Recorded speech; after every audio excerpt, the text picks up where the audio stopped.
Hello everyone, it's me Clayton. I just finished watching Twisters, directed by Lee Isaac Chung and starring Daisy Edgar-Jones, Glen Powell, and Anthony Ramos.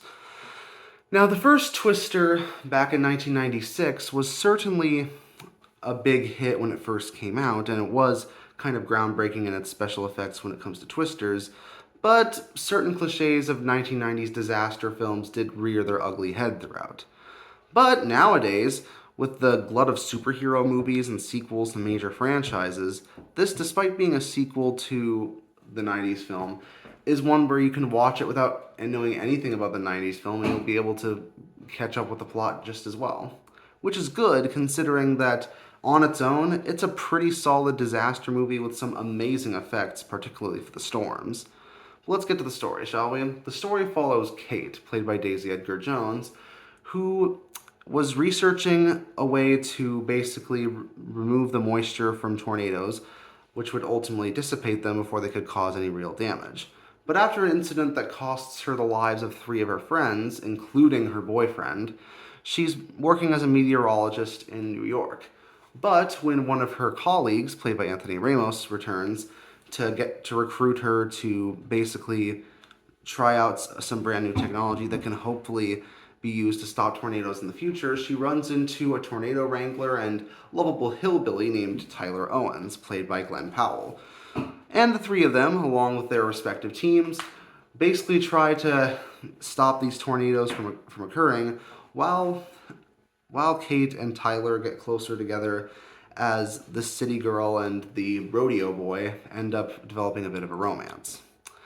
But that's all I'll say about the story. The story here is definitely pretty similar to that of a lot of other disaster movies, with a main character that has the trauma that has to be fought in a major way in the film, and a climax that involves a tornado ripping through an entire city full of people, taking down a water tower, destroying a movie theater. It's generally, you can see that the money is on the screen when it comes to its climax and throughout most of the film, in fact. Daisy Edgar-Jones did really well in Where the Crawdads Sing 2 years ago, but she really gets to shine here as the main protagonist, given that she has to portray both fear and genuine scientific interest in these windstorms, and she does so very well. But really the standout performance is probably Glen Powell, who's as over the top as he is delightful as this old-time country boy. Speaking of which, the soundtrack for the film is loaded with tons of country songs from artists like Shania Twain and even some more contemporary country musicians.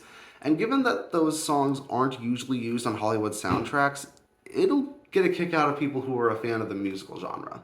I know I am. And speaking as someone who knows that the disaster movie phase was throughout the late 90s and the early 2000s, it's nice to get that kind of nostalgia when it comes to films that were able to rely on natural disasters for thrills, as opposed to CGI aliens or monsters or supervillains that you'd expect from a film that has like $200 million for its budget. I'm not sure if it's going to win all of that money back, but you can certainly see a lot of practical effects done with well-done digital effects throughout the film. There's like robot drones, there's tons of believable destruction. The actors get tossed around, covered in water, entire blocks get destroyed, and while you can tell not all of it was done practically, it feels like enough of it was done practically for the destruction to actually feel pretty intense, especially when you're in a theater. Plus, unlike in the first Twister movie, the characters don't feel obnoxious when it comes down to it. They still feel loud and passionate, but you actually get into the passion alongside the characters. I'm not going to say that Twister is a masterpiece or anything, but it doesn't need to be. It's an entertaining disaster movie that manages to not be a disaster when it comes to its plot or characters, and it manages to be entertaining enough to make the effects-heavy action pretty satisfying. And that's why I'm going to give it a 7.5 out of 10. See you next time.